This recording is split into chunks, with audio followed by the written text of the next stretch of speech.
Saudara Presiden Jokowi merespons peluang putra bungsunya Kaisang Pangarep maju Pilkada Jawa Tengah atau Pilkada Jakarta. Di Lanut Halim Perdana Kusuma Jakarta, sebelum bertolak ke Uni Emirat Arab, Presiden Jokowi menyampaikan tanggapannya soal pilkada mana yang akan diikuti Kaisang. Ditanya lebih baik Kaisang maju Pilkada Jawa Tengah atau Jakarta, Jokowi menjawab sambil berseloroh. Ia bilang, Jawa Tengah dan Jakarta sama bagusnya bagi Kaisang.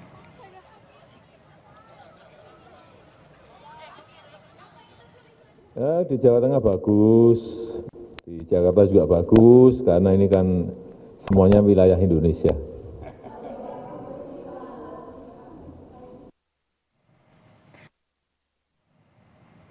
Litbang Kompas melakukan survei elektabilitas sejumlah tokoh jelang Pilgub Jakarta 2024. Hasilnya, elektabilitas dua mantan gubernur DKI Jakarta, yaitu Anies Baswedan dan Basuki Cahayapurnama, ada di posisi teratas. Survei yang dilakukan pada 15 sampai 20 Juni 2024 dengan 400 responden menunjukkan elektabilitas Anies Baswedan 29,8%, Basuki Cahayapurnama atau Ahok 20%, sementara Ridwan Kamil elektabilitasnya 8,5%.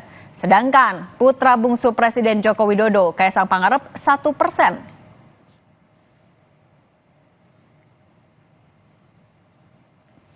Peneliti Litbang Kompas, Vincent Gitiarko menyebut, meski Anies dan Ahok memiliki elektabilitas tertinggi, namun masih ada celah bagi tokoh lain untuk bersaing di Pilkada Jakarta.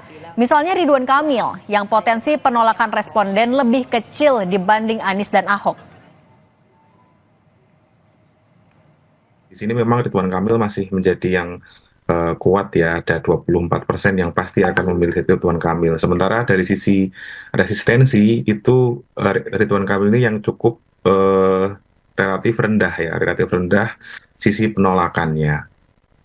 Sementara kalau kita bicara Kaisang, memang strong voter itu di angka 9,8, tapi tingkat resisten pemilihnya masih tinggi ya, ada di sekitar angka 33,8%. Artinya resisten itu berarti pasti tidak akan memilih begitu. Litbang Kompas juga menemukan bahwa saat memilih pemimpinnya, sisi kultural dan religius tetap jadi daya tarik kuat. Saat responden ditanya apakah pertimbangan memilih kepala daerah karena seagama, 75,3% menjawab mempertimbangkan. 16,5% menjawab tidak mempertimbangkan, sementara 8,2% menjawab tidak tahu. Responden juga ditanya apakah mempertimbangkan memilih kepala daerah karena satu suku. 66,3% responden menjawab mempertimbangkan, 21% tidak mempertimbangkan, dan sisanya menjawab tidak tahu. Selanjutnya, responden ditanya apakah mempertimbangkan memilih kepala daerah yang sedang menjabat. Hasilnya, 63,5% menjawab akan mempertimbangkan, 25% tidak mempertimbangkan, dan 11,5% memilih tidak tahu.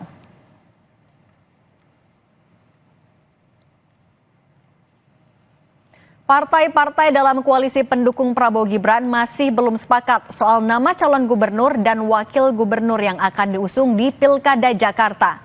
Isu koalisi Indonesia Maju terbelah pilihan di Pilkada mengemuka. Koalisi Indonesia Maju yang sukses mengantar Prabowo Gibran memenangi Pilpres tak kunjung menyepakati nama penantang calon gubernur Jakarta Anies Baswedan. Setelah sempat mencuat nama Ridwan Kamil, kini Kaisang Pangarep masuk bursa. Meski begitu, partai-partai Kim masih bersilang nama siapa pendamping Kaisang. Perbedaan kepentingan tampak antara Golkar dan PAN. Ketua Umum Partai Golkar Erlangga Hartarto menyorongkan nama kadernya Yusuf Hamka mendampingi Kaisang. Sementara Ketua Umum PAN Zulkifli Hasan bilang Kim belum sepakat mengusung Kaisang Yusuf Hamka sambil menyebut nama putrinya Zita Anjani. Sehingga tantangan utama Jakarta adalah infrastruktur. Nah, untuk mendukung tadi Mas Ketum, Mas Kaisang, seandainya beliau memilih Jakarta, saya siapkan kader Partai Golkar yang sudah memalang melintang di infrastruktur, yaitu Babah Alun. Mana Babah Alun? Belum lagi terus ya, kita biar aja. Kalau PAN kan jelas tuh ada Zita, Anjani ya.